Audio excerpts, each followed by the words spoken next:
Alwyn Winthrop Snyder was gebore in die Verenigde State op 26 Februarie 1865. Op die ouderdom van 18 was hy geroep om die werk as 'n literatuur-evangelis te begin. Deur die sukses wat hy behaal het dit gelei na die posisie van direkteur van die leesstofsbedieninge van die Pennsylvania Konferensie. Sy eienaarskapsvaardighede het die aandag getrek van die buitelandse sendingkomitee van die Seventh Adventiste Kerk. In Junie 1891 was hy dus genooi om 'n span van die 3 leesstofbedienaars op te stel om amptelik 'n leesstofbediening in die Suid-Amerika te begin.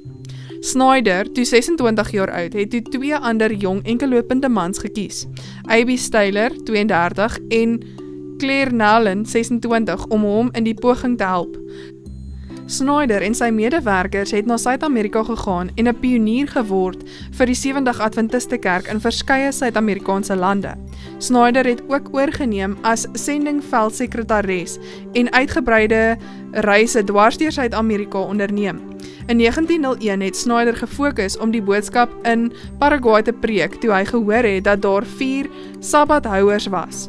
Op sy reis na Paraguay het Snyder en sy vrou, Janae Kettering, ongeveer 6 maande spandeer om 'n paar sabbathouers in daardie land te bemoedig en nuwe bekeerlinge te soek deur evangelisasiepogings.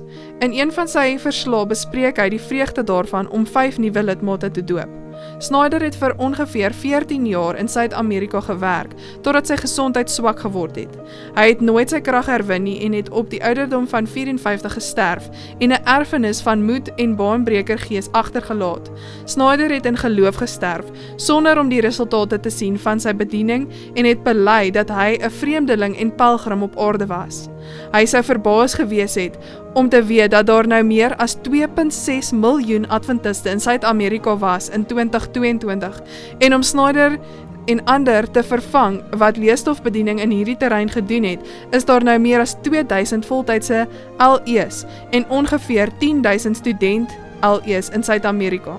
Baie van die wêreld se vroeë sendingpogings was voortgesit deur buitelanders soos Snyder, wie hulle tuisland verlaat het om hulle lewens te spandeer om die evangelie te preek.